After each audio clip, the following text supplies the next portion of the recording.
Hello friends, welcome back to our YouTube channel. और ये हमारा सेकंड पार्ट है हिस्ट्री की 12th क्लास चैप्टर 1 का।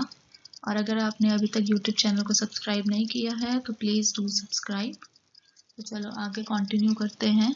तो फोर्थ टॉपिक है हमारा ट्रैकिंग सोशल डिफरेंसेस, जिसमें सबसे पहले हम देखेंगे कि हम बरियल्स के बारे में, जिसमें हम लोगों को बरी करते थे। तो किस किस तरीके से लोगों को बरी करते थे? Archaeologist generally use certain strategies to find out whether there were social और economic differences among people or within the particular culture.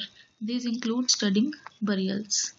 So many of the Egypt pyramids were royal burials. अगर हम royal Egypt pyramids की बात करते हैं तो उसमें ज़्यादातर हमारे रॉयल बरियल्स के हमें एविडेंस मिले थे, where enormous quantities of wealth was buried. Okay, तो at burials at Harappan site, जो हड़प्पन साइट पर हमें बरियल्स मिले थे, वहाँ पर अगर हम डेड बॉडीज को देखें तो वो ज़्यादातर हम बरी किया जाता था पिट्स के अंदर। ठीक है, अब ये पिट्स जो हैं, हमें सम इंस्टेंसेस में हमने देखा कि हॉलोड आउट स्पेसेस होते थे, वो लाइंड विद ब्रिक्स। तो जो वेरिएशंस होते थे तो क्या ही इंडिकेशन देते हैं कि सोशल डिफरेंस की वजह से होते थे अलग अलग या नहीं, इस चीज़ का हमें नहीं पता। ठीक है, तो कुछ ग्रेव्स के अंदर पोट्री मिलती थी, ऑर्नामेंट्स मिलते थे, perhaps indicating a belief that these could be used in after life. तो इससे हमें एक चीज़ पता लगती है कि हो सकता है जब हमें पोट्री और ऑर्नामेंट्स मिलते थे तो मे बी वो उस टाइम पर आफ्टर लाइफ में बिलीव करते हो, मीन्स कि डेथ के बाद अपनी एक जो नेक्स्ट लाइफ शुरू होएगी उसमें बिलीव करते हो। ठीक है, तो jewellery has been found in burials of both men and women. तो ज्वेलरी हमें मिली थी, वो हमें मेन और वुमेन दोनों के बरियल्स में मिली थी। ठीक है, in fact in the excavations at the cemetery in Harappa in mid 1980s an ornament consisting of 3 shell rings, a jasper king kind of semi precious stone. एक जेस्पर हमारा सेमी प्रीशियस स्टोन होता है, तो वो हमें मिला था। जेस्पर की बीड्स मिली थी हमें छोटी छोटी, and hundreds of micro beads was found near the skull of a male. ठीक है, in some instances dead were buried with copper mirrors. कुछ इंस्टेंसेस हमें ऐसे भी मिले जहाँ पर हमारी डेड बॉडीज के साथ हमें कॉपर मिरर्स मिले थे। But on a whole it appears that Harappans did not believe in burying precious things with the dead. But अगर हम सारे बरियल्स को ऑब्जर्व करते हैं तो उसमें हमें पता लगता है कि हड़प्पन्स जो हैं प्रीशियस थिंग्स को बरी करने में बिलीव नहीं करते थे। नेक्स्ट हम देखते हैं looking for luxuries. Another strategy to identify social differences is to study artifacts. अगर हम दूसरी स्ट्रेटेजी देखें सोशल डिफरेंसेस को आइडेंटिफाई करने की तो उसको हम देख सकते हैं आर्टिफैक्ट्स को स्टडी करके, which archaeologist broadly classify as utilitarian and luxuries. ठीक है, the first category includes objects of daily use. जो यूटिलिटेरियन होते हैं उसमें हम देखते हैं कि ऑब्जेक्ट्स हमारे डेली यूज के कौन से हैं, made fairly easy out for ordinary items such as stone or clay. These include querns, pottery, needles, flesh rubbers, etc. and are usually found distributed throughout settlements. ये हमें बहुत सारी जगहों पे मिले थे, यूजुअली डिस्ट्रीब्यूटेड थे हर सेटलमेंट में। ठीक है, archaeologists assume objects were luxuries if they are rare or made from costly or non-local materials. Archaeologist ये अज्यूम करते थे कि जो लग्जरी आइटम्स होते थे वो रेयर होते थे या फिर कॉस्टली और नॉन लोकल मटेरियल्स होते थे और विद कॉम्प्लिकेटेड टेक्नोलॉजीज। ओके, तो इसलिए लिटिल पॉट्स जो होते थे हमारे फियांस के, material made of ground sand और silica mixed with colour and a gum then fired were probably considered precious because they were difficult to made. इनको बनाना डिफिकल्ट होता था तो इसलिए इसको प्रीशियस कंसीडर किया जाता था। ठीक है, और ये एक रेयर मटेरियल होता था और जिसको हम कह सकते हैं कॉस्टली होता था। ठीक है, the situation becomes more complicated when we find what seems to be articles of daily use such as spindle holds made of rare material such as faience. ठीक है, सिचुएशन हमारी और कॉम्प्लिकेटेड हो गई जब हमने देखा कि आर्टिकल्स जो डेली यूज़ के हैं जैसे कि स्पिंडल होल्स वो भी हमारे रेयर मटेरियल से बने हैं जैसे कि फियांस। ठीक है, तो इसमें हमारे लिए थोड़ा डिफिकल्ट हो गया क्लासीफाई करना कि अब ये हमारा जो फियांस है ये हमारा यूटिलिटेरियन ऑब्जेक्ट था या फिर लग्जरी था। So if we study the distribution of such artifacts, we find that the rare objects are made of valuable materials that are generally concentrated in large settlements like Mohenjo-daro and Harappa. ठीक है। तो अगर हम study करते हैं distribution की इन artefacts के, तो हमें पता लगता है कि जो रेयर ऑब्जेक्ट्स हैं वो वैल्यूएबल मटेरियल से बने होते थे और वो हमें ज़्यादातर लार्ज सेटलमेंट्स में मिलते थे, जैसे कि मोहनजोदारो एंड हड़प्पा, और रेयरली हमें स्मॉल सेटलमेंट्स में मिलते थे। For example miniature pots of faience perhaps used as perfume bottles. जो हमारी मिनिएचर पॉट्स होते थे वो ज़्यादातर हमारी जो है परफ्यूम बॉटल्स की तरह यूज़ होते थे, और ये हमें मोहनजोदारो और हड़प्पा में मिले थे। And there are none from the small settlement. Small settlements में से हमें इनमें से कुछ नहीं मिला था, लाइक कालीबंगन। कालीबंगन में हमें कोई ऐसा मिनिएचर पॉट नहीं मिला। ठीक है। गोल्ड टू वॉज रेयर, जैसे कि आज जो है वो बहुत ज़्यादा प्रीशियस होता है। All the gold jewellery was founded Harappan sites was recovered from hoards. Okay. Next हम देखेंगे कि हमारी क्राफ्ट की प्रोडक्शन कैसे होती थी। तो अगर हम चन्हुदारो की बात करें तो एक हमारी टाइनी सेटलमेंट है एज कम्पेयर टू मोहनजोदारो। इससे छोटी सेटलमेंट है ये, almost exclusively devoted to craft production. यहाँ पर हमारी क्राफ्ट प्रोडक्शन होती थी, जिसमें क्या क्या होता था, बीड मेकिंग होती थी, शेल कटिंग होती थी, metal working, seal making and weight making. The variety of materials used to make beads is remarkable. अब उस मटेरियल्स को कैसे कैसे बनाया जाता था बीड्स के लिए, तो स्टोन्स हमारा यूज होता था, जैसे कार्नेलियन हमारा एक ब्यूटीफुल रेड कलर का स्टोन होता है, जेस्पर, क्रिस्टल, क्वार्ट्ज, स्टीयरटाइट।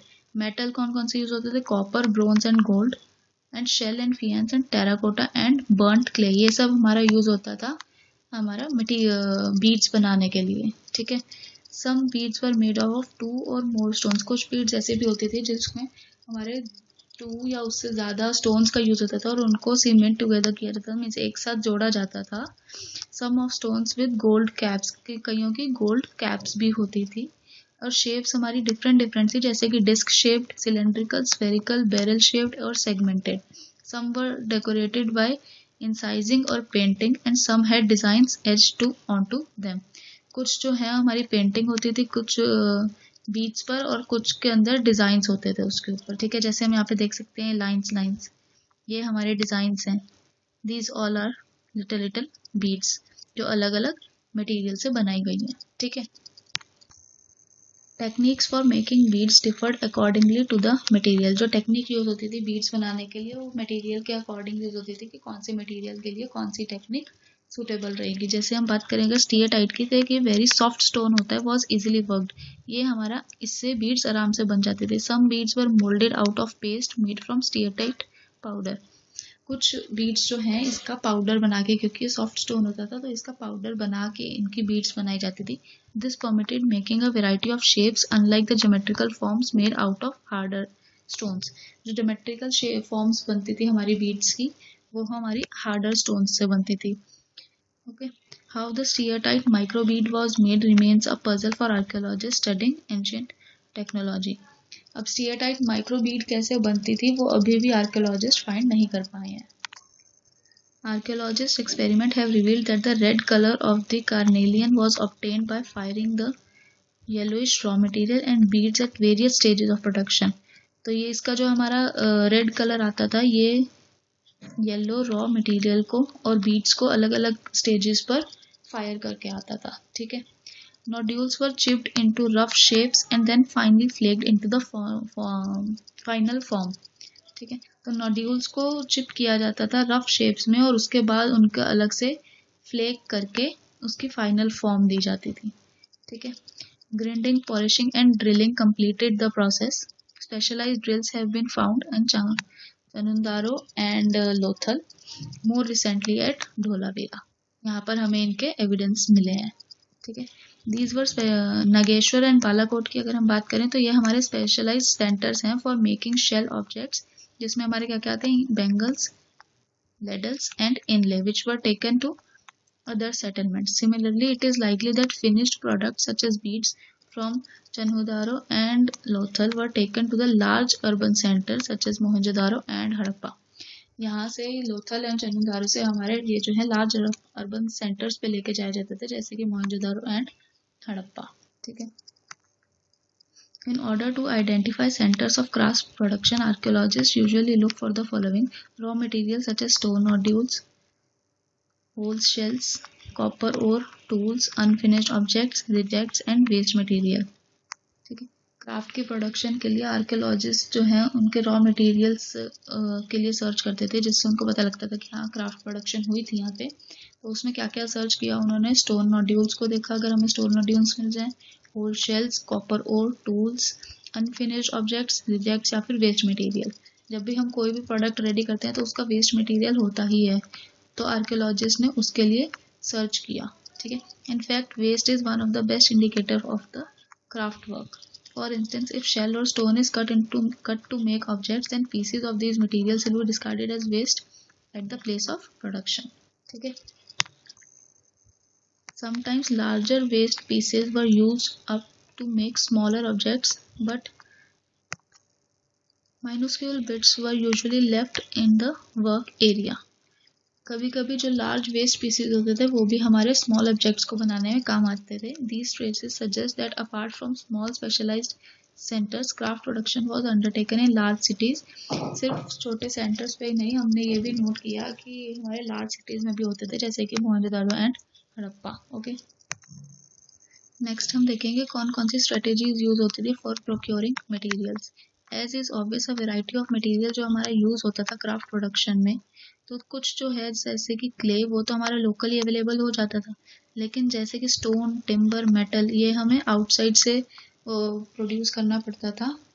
जैसे फॉर एग्जांपल अगर हम टेराकोटा टॉय मॉडल्स की बात करें और बुल्लक कार्ट्स, इससे हमें पता लगता है कि ये one of the important means था ट्रांसपोर्ट करने के लिए goods and people across the land roots.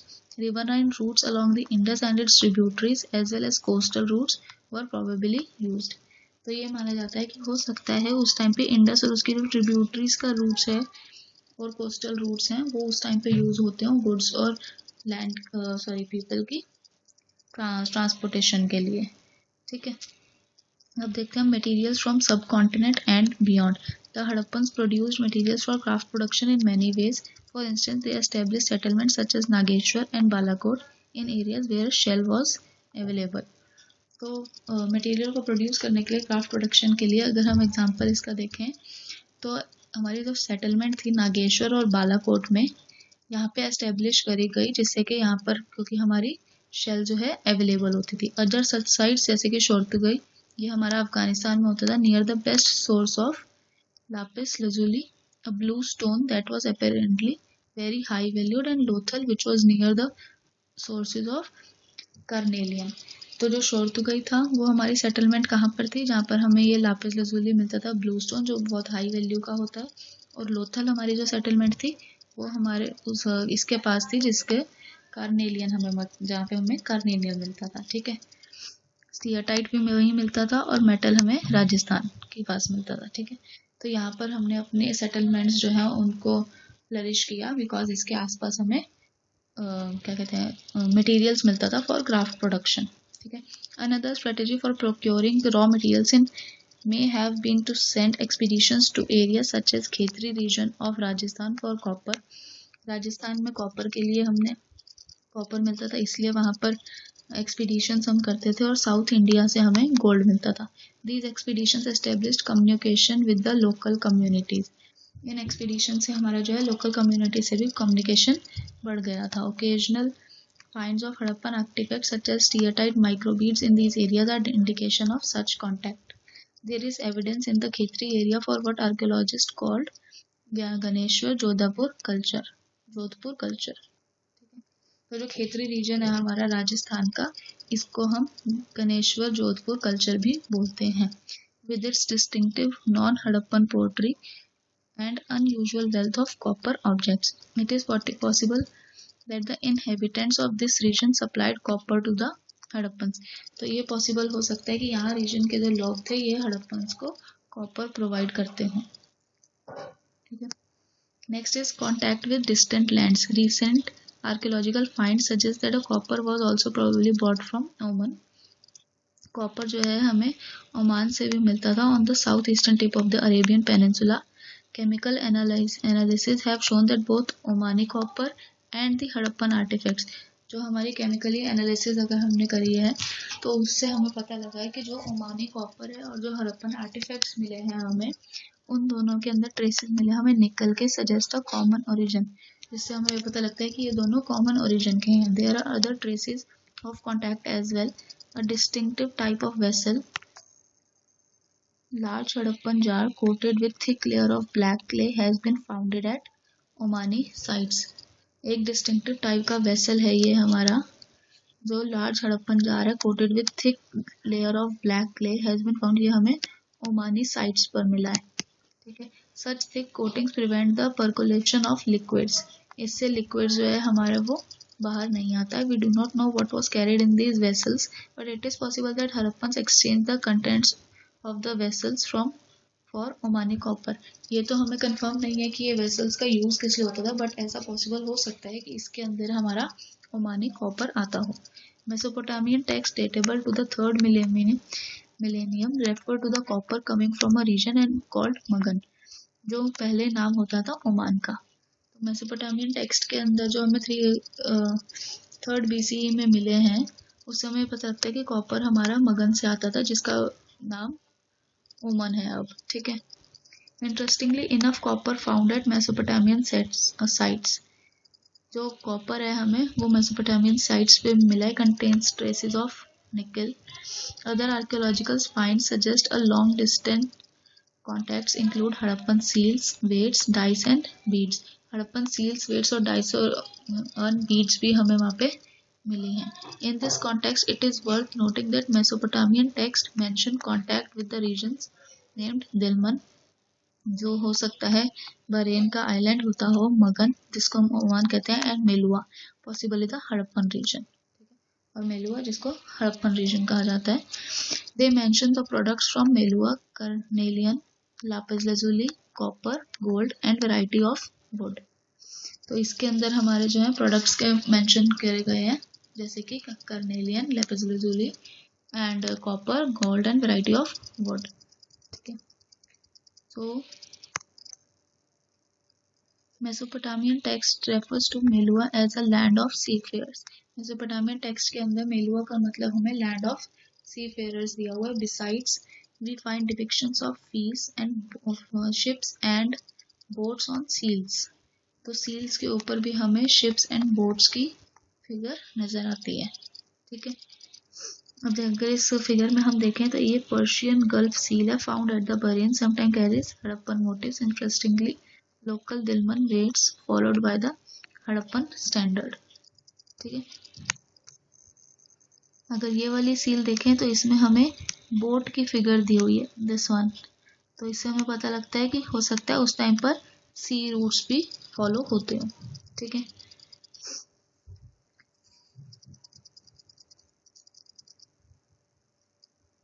ये सारे लेटर्स हैं जो हमारे एंशिएंट साइन बोर्ड पर यूज होते थे.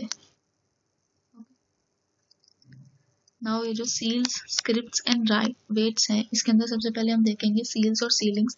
सील्स और sealings were used to facilitate long distance communication. अगर हम कुछ कहीं पे सेंड करते थे तो उसके ऊपर हम सील लगाकर भेजते थे. इससे हमें पता लगता है कि हमारी लॉन्ग डिस्टेंस कम्युनिकेशन होती थी.